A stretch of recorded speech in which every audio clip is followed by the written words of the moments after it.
치매 초기 증상인데도 불구하고 부모님과 무모한 갈등을 빚고 있는 경우가 종종 있습니다. 멋쟁이 부모님이 옷을 잘 갈아입지 않으려고 한다든지, 평소 다정다감했던 부모님이 자꾸 짜증을 낸다든지, 치매는 생각보다 가까이에 있습니다. 우리 집에 치매 환자가 생겼을 때 어떻게 대처해야 할까요?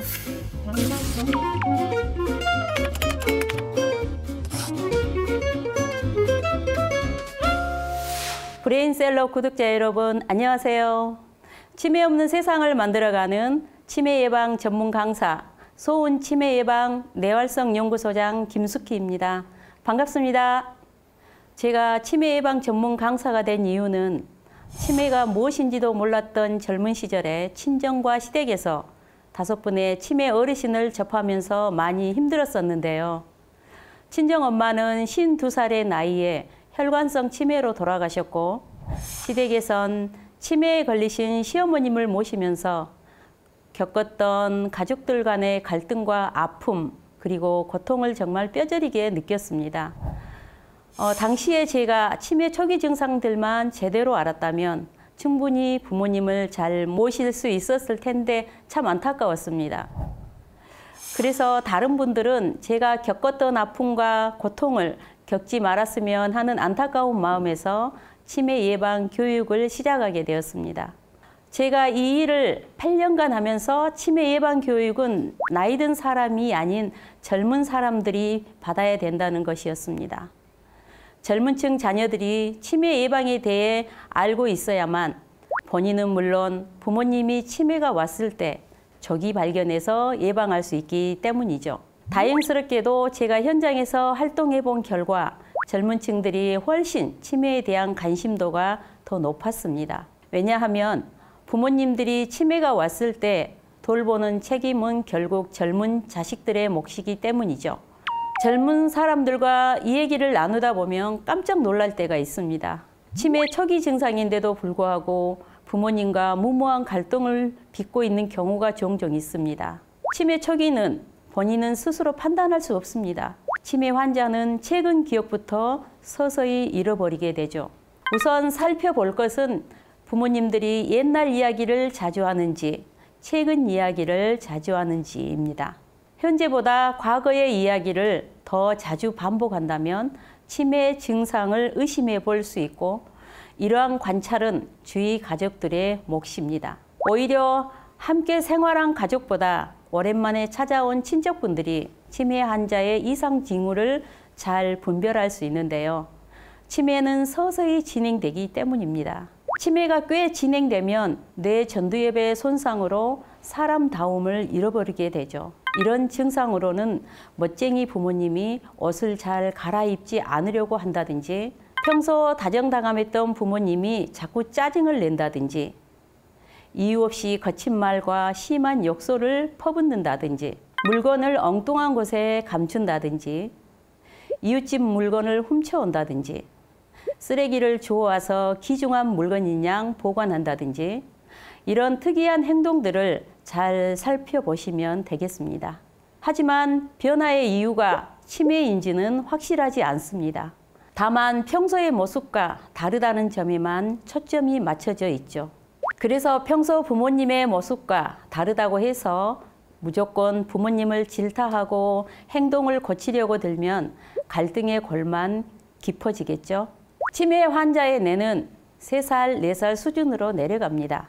그래서 무엇보다 치매 환자는 눈높이에 맞게 대화가 필요합니다.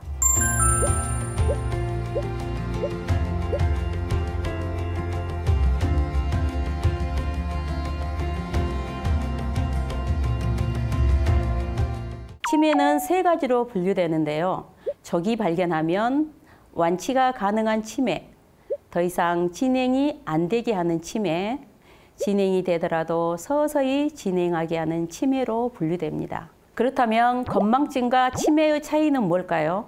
물건을 사면서 깜빡 잊고 계산을 안 할 때가 있죠. 저도 한 번씩 그런 경우가 있는데요. 손님, 계산하셔야죠 하고 누군가 힌트를 줬을 때 바로 알아차리는 것은 건망증이라고 합니다. 하지만 치매는 힌트를 줘도 무슨 계산이요? 알아차리지 못합니다. 치매는 생각보다 가까이에 있습니다. 우리 집에 치매 환자가 생겼을 때 어떻게 대처해야 할까요? 첫 번째는 치매 콜센터 연락입니다. 당황하지 마시고 365일 24시간 운영되고 있는 치매 콜센터에 연락해 보시면 자세하게 안내를 받을 수 있습니다. 그 다음에는 가까운 지구대로 가서 환자의 얼굴을 알려야 합니다. 저희 집에 치매 환자입니다. 혹시 길을 잃고 헤매고 다니면 저희 집으로 모셔다 주십시오. 이렇게 얼굴을 알리시면 됩니다. 그리고 지문 사전 등록을 해 두시면 좋습니다. 지문 사전 등록제에 등록만 제대로 해 놓는다면 환자가 실종됐을 때 복잡한 신고 절차 없이 평균 20분 안에 가족의 품으로 돌아올 수 있습니다. 요즘 지자체의 치매 환자 실종 상황들을 보면 예전보다 연세가 젊어지고 있다는 걸 알 수 있는데요. 그만큼 지문 사전 등록제가 아주 중요한 역할을 합니다. 그리고 가까운 보건소에 가시면 치매 환자 배 인식표를 무료로 받을 수 있는데요. 환자의 정보를 입력하고 개별 고유 번호와 관련 기관의 전화번호까지 기록해서 치매 환자가 실종됐을 때 안전하게 가족의 품으로 돌아갈 수 있도록 돕습니다. 배 인식표는 환자의 옷이나 신발 등에 뜨거운 다리미로 10초 동안 꾹 눌러주면 복사가 되고 반영구적으로 사용할 수 있습니다. 보통 치매 환자의 옷 속에 붙이고 있다 보니 배회하는 환자를 발견했을 때는 잘 살펴보는 것이 중요합니다. 배 감지기를 부착해 두는 방법도 있습니다. 배 감지기는 길 잃은 치매 환자의 위치를 알려주는 소형 위치 추적기이고 손목이나 목걸이로 착용이 가능합니다. 스마트폰의 경우 배터리가 나가면 위치 추적을 할 수 없지만 배 감지기는 통신사와 연계가 되어 있어 계속 위치 추적이 가능합니다. 보호자가 설정해 놓은 안심 지역을 벗어나면 치매 환자 가족에게 알림 메시지를 전송을 합니다. 또한 치매 환자 역시 위급한 상황에 처해 있을 때 긴급 버튼을 누르면 가족들에게 바로 연락을 취할 수 있습니다. 요양원이나 주간보호센터에 가서 느낀 점이지만 여자 치매 환자들의 옷은 꽃피는 춘삼월에 화려한 복장을 하고 있었지만 남자 환자들의 경우 대부분 어두운 색깔 회색이나 검정색으로 옷을 입고 계십니다. 치매 환자일수록 복장은 밝은 색이어야 합니다. 환자가 실종됐을 때 빨리 인식할 수 있어야 하기 때문이죠. 등산복이나 골프복이 유난히 밝은 색인 이유가 있습니다. 등산복은 추락했을 때, 길을 잃었을 때 빨리 눈에 띄어야 하기 때문이죠. 골프복도 마찬가지입니다. 제가 젊은 층 대상으로 강의를 할 때 부모님 옷 사드릴 때 꼭 밝은색 옷을 구입하라는 부탁을 합니다. 신발에는 형광색 띠를 붙여가는 게 좋습니다. 문방구에 가면 형광 테이프를 쉽게 구할 수 있습니다. 치매 환자가 사라졌을 때 보호자들은 대부분 당황해서 우왕좌왕하기 마련입니다. 가장 먼저 찾아볼 곳은 사라진 지점에서 직선 방향으로 뻗은 길입니다. 치매 환자는 서너 살 수준으로 인지 능력이 내려갑니다. 어린 아이들을 생각하면 환자의 행방을 짐작할 수 있는데요. 아이들과 치매 환자는 골목골목을 다니는 것이 아니라 오로지 앞만 보고 갑니다. 혹여 높은 산이 앞에 있어도 그 산을 넘습니다. 보호자들이 흔히 오해를 하게 되죠. 부모님의 건강 상태로는 산에 올라가지도 못할 거라고 생각하지만 치매 환자는 높은 산을 넘습니다. 제가 어릴 적 동네에 치매 할머니가 계셨는데요. 걸음도 잘 못 걷던 분이 사라지고 온 동네 사람들이 할머니를 찾아 헤맸습니다.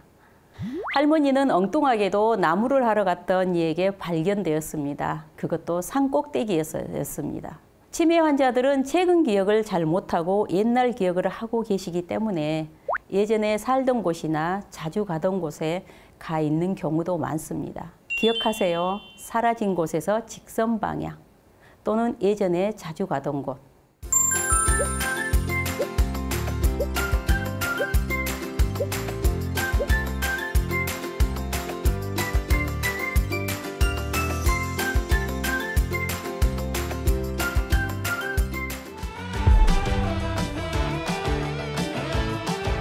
많은 분들이 치매에 걸린 부모님을 요양시설로 모시는 것을 불효라고 생각합니다.